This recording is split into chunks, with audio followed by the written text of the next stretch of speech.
She nodded and raced into the playhouse. She reappeared, carefully carrying a blue floral cup and saucer. His hand shook as he lifted the cup to cracked lips. The warm water was heavenly, but he winced as his muscles went through the foreign motion of swallowing. The simple act of her help made him want to cry. How did you get those pink circles on your face? The cup rattled as he set it back on the saucer. The scars, cigarettes, the bunker. Stories he could never share without endangering lives. May I have some more, please? This time she brought out a little pot and refilled his cup. He drank and then slid back down into his crouch before his legs gave out on him. Nausea gripped him. Did he drink too fast? Is your mom home? She nodded. Do you want me to get her? Please. Don't tell anyone else I'm here, okay? Just get your mom. He leaned his head back against the wood and closed his eyes. Bright colors shifted on the back of his eyelids as the world began to gently spin. Speaking had sapped his energy, but he'd escaped the forest and this family would help him. Now he just had to keep his wits about him and his mouth shut. What's your name? She whispered. He opened his eyes a crack. Her expression was one of simple curiosity. Chris Jacobs. His dry lips twisted.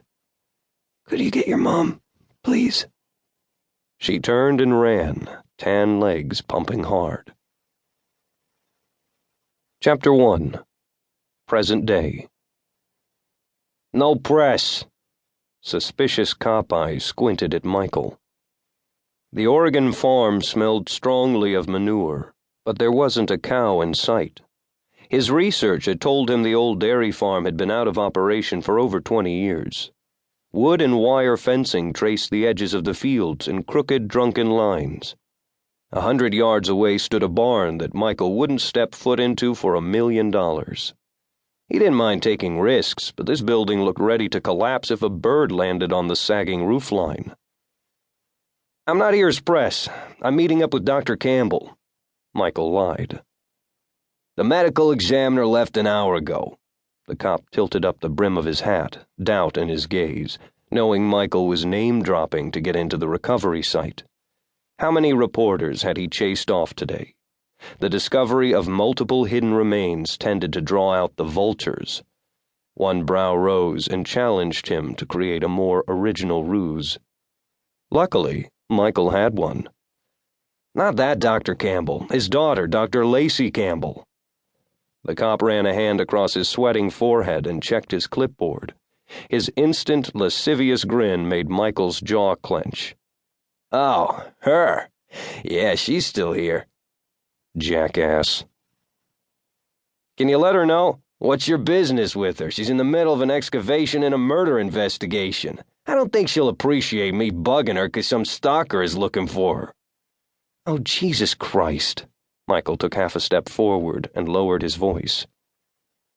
Pick up your radio and get someone back there to tell Dr. Campbell that Brody's finally here. She'll want to talk to me.